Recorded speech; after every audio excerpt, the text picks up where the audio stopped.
ও, বুঝতে পেরেছি। আপনি আপনার ছেলের সাথে দেখা না করে তো যাবেন না, তাই না? আচ্ছা, তাহলে আপনি আমার সাথে আসেন, আমি আপনার ছেলের সাথে সাক্ষাৎ করিয়ে দিচ্ছি। বের হন এখান থেকে, বের হন।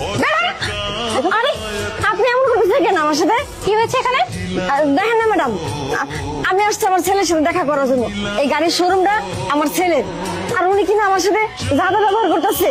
ও আচ্ছা ম্যাম, আপনি আপনার ছেলের সাথে দেখা করতে আসছেন? ম্যাম দেখতেই তো পাচ্ছেন এখন ওয়ার্কিং টাইম, আশেপাশে অনেক কাস্টমার আছে, এখন আসলে স্যারের সাথে দেখা করা সম্ভব না, বিকজ স্যার একটা মিটিং অ্যাটেন্ড করতেছে। আর এই মুহূর্তে যদি আমি স্যারকে গিয়ে কিছু বলি স্যার বিরক্ত হবে। আর আপনি যদি দেখা করতেই আসছেন সমস্যা নেই, আমি স্যারকে বলে আপনাকে দেখা করিয়ে দেবো, কিন্তু তার জন্য আপনাকে একটু অপেক্ষা করতে হবে।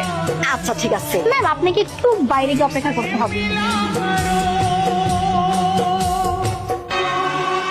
আলিফ বাবা,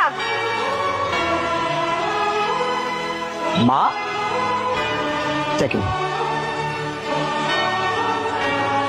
Shit! তার মানে উনি সত্যি সত্যি আলিফ স্যারের মা হন? হ্যাঁ ম্যাম, আমিও তো না জেনে না বুঝে তাকে অপমান করে এখান থেকে তাড়িয়ে দিয়েছি। এখন